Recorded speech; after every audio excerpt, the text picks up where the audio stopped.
What is up, everybody? CP and SJ with you for another week of picks here on Every Day We're Covering. Final Four time, SJ.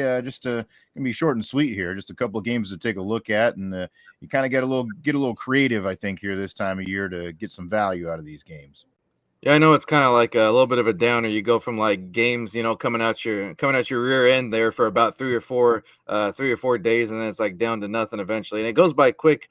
I don't know, it's almost seemed like, I guess it's just your memory. You feel like, man, the tournament, here you go, it feels like it lasts forever, and now it's like basically like probably like 4 days, and then it's pretty much over. Then we're Yeah, just down to like a couple teams. So, but I guess we wanted the best teams in the Final Four, and that's what we got this year. So let's have a look at it and see what we like. yeah. Hopefully, we'll have some entertaining games to watch. That should be the case, we think. And yeah, we'll try to sort out what we want to make here for picks for you.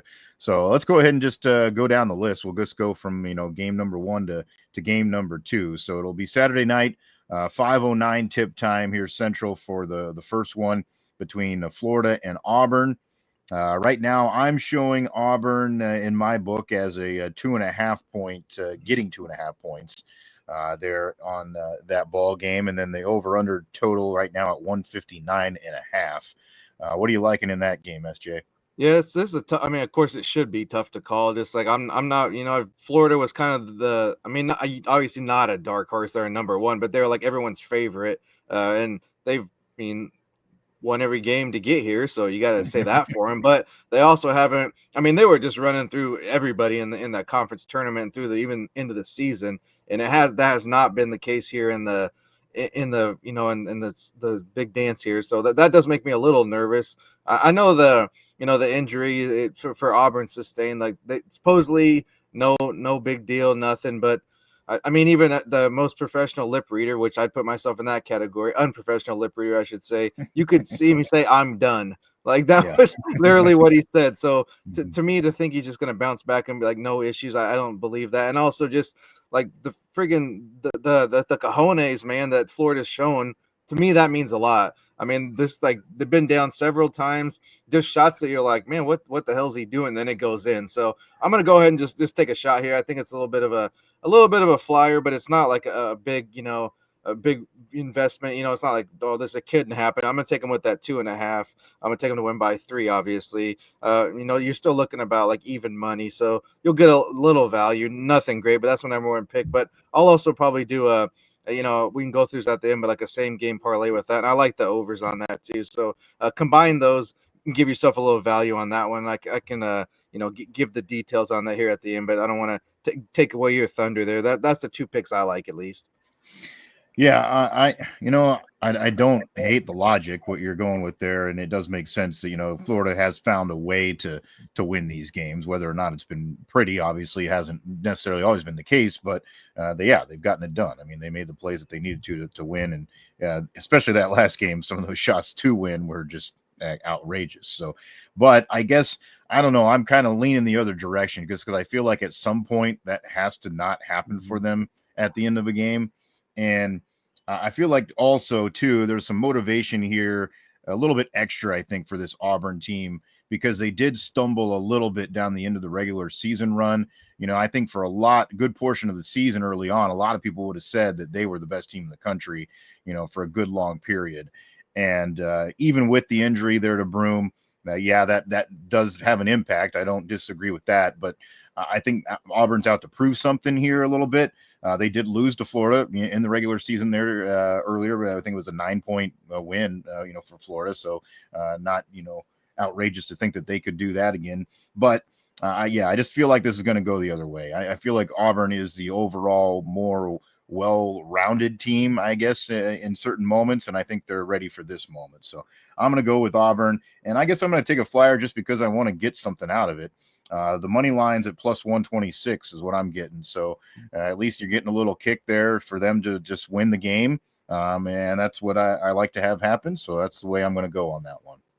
Well, then when you look at Auburn, they were even on the ropes themselves. Michigan had them down double digits there late in Mm-hmm. that contest and battled back. So they've had their adversity as well. And if you were to do that same game parlay I mentioned, just looking up here, you get plus 242. So not terrible. And even if you went the overs with your pick, you really be getting some nice plus money there. Yeah. If you like, I mean, because I think most can agree this is more than likely going to be a high scoring game. Yeah, yeah, yeah. I think you're very right on that one. Two teams that certainly are prone to doing that, anyways. And then you get in a matchup like this, and you expect to get the best out of them. So, should be a fun one to watch. The nightcap starts at 7:49 tip time. Of course, pending the other game, finishing when it's supposed to. That's always a test a little bit, especially when they are finally playing in the same location. Great, But we get more studio time with Barkley. Just great, that's just what we need. Yeah.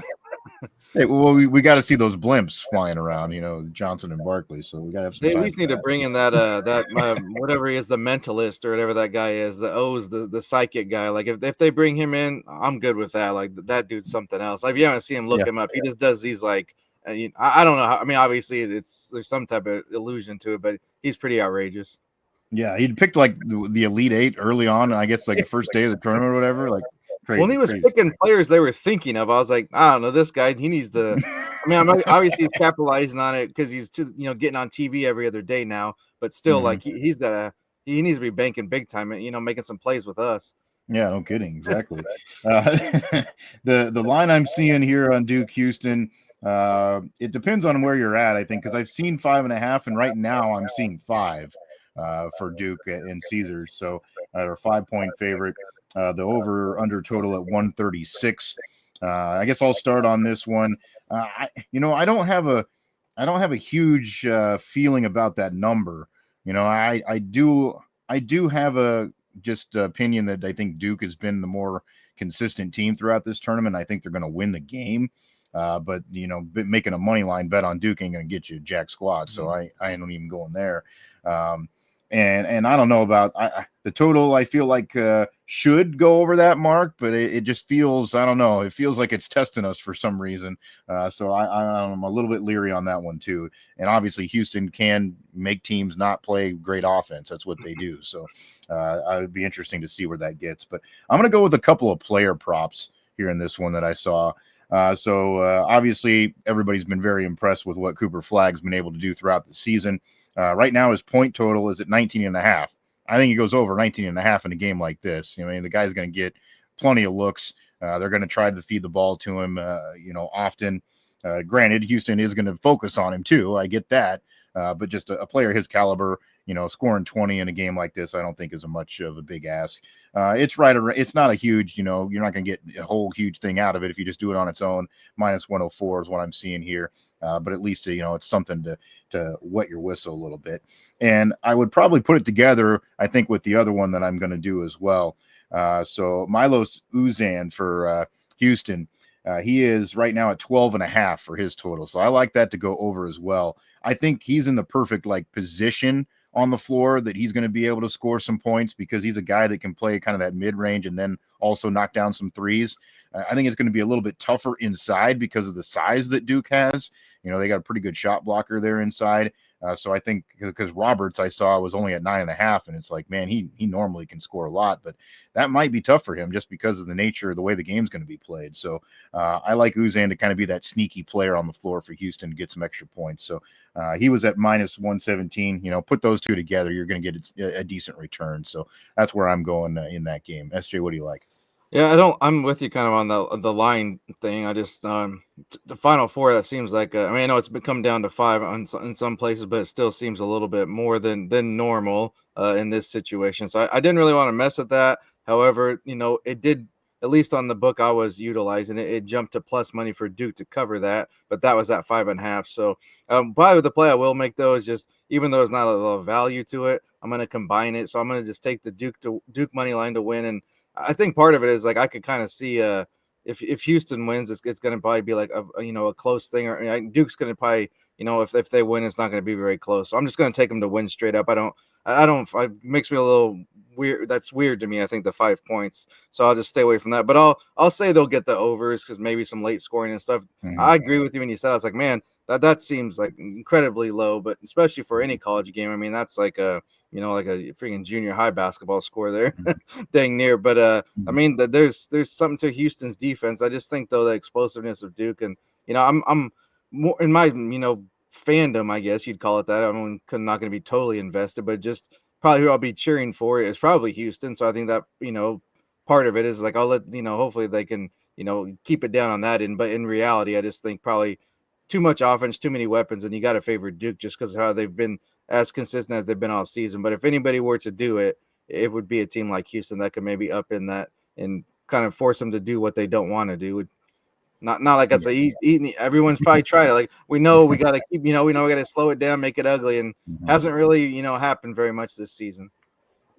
Yeah, and of course, what we talked about on the podcast, we kind of feel like this is the, pseudo national championship with the way these two teams are playing. They do appear to be the two best, and we feel like probably whoever wins this game is going to win in the title game. I would expect as well. It's hard for me. Obviously in the pool, I took Duke, so that's where I'm kind of got a little bit of the rooting interest there on that end. But normally, most people, if you're a Duke fan or you don't like Duke, that's how it works. So you're usually pretty easy to root against. I will say it has been fun to, have that discussion about this being one of the more likable Duke teams in history, just because it doesn't seem like they have as many players that, kind of, outwardly show emotion, I guess, on the floor. That's been kind of the annoyance factor in the past, or, just the way that they kind of, I don't know. It's a little bit of that arrogance factor sometimes in the past with them that people have been turned off by. But I'm still sure that there's plenty that would just rather not see them win. So I'm guessing there'll be a rooting interest probably across the nation there in Houston a little bit as the quote unquote semi underdog as far as the name is concerned. So that'll be fun to watch. Never necessarily like Duke, but this team is actually, like you said, enjoyable to watch. I mean, there's a good team. They're athletic. They get up and down the floor, score points. So it's more about like I prefer more, like I've said it several times, with Houston as well as St. John's. I just like that style of play that appeals to me. So that's kind of like to see that succeed instead of kind of some of the, I guess. That's about as close as you're going to get to like an old school style of basketball. And one last note here, just how the hell does San Antonio get these events? I mean, not the city itself's like not the worst. It's okay. It's like your typical like mid-sized American city, but the Alamo Dome is a freaking crap hole. I don't know if you've ever been there. I've been there a few times. I mean, I can understand like they still use it for like fights or like weird like WWE and like monster truck shows and that type of thing. But I mean, the Spurs don't even play there. That tells you enough about their itself. They built their own, not exactly down the street either. So I mean, but I just don't get it. Like, good for them, whatever. But I just be like, to me, it'd be a little bit of a letdown. Like, we're on the Final Four, San Antonio. Yeah, they must have a really good visitors and convention bureau or something. That's a nice $100 handshakes too on top of everything. Yeah. No, I'm with you. I was there a long time ago for a bowl game back in the day, and I mean, even then it didn't. It wasn't a showy place. It's a concrete box is basically what it is. So it's interesting. I don't know. Maybe the setup is good for the logistics of it. I don't know. There's got to be something there because they do keep getting these events. I'm sure Houston's not complaining. I mean, they can. I mean, they're not going to. But they could drive there. I mean, literally, it's a drivable distance. It's like, so that's probably maybe that's a positive for them as well. But good for them. Not not whatever it is. What it is. It surprised me when you have all these brand new stadiums. Everybody wants to be in the biggest markets, and it's like San Antonio still. They're hanging in there, at least with NCAA events. That is. Yeah.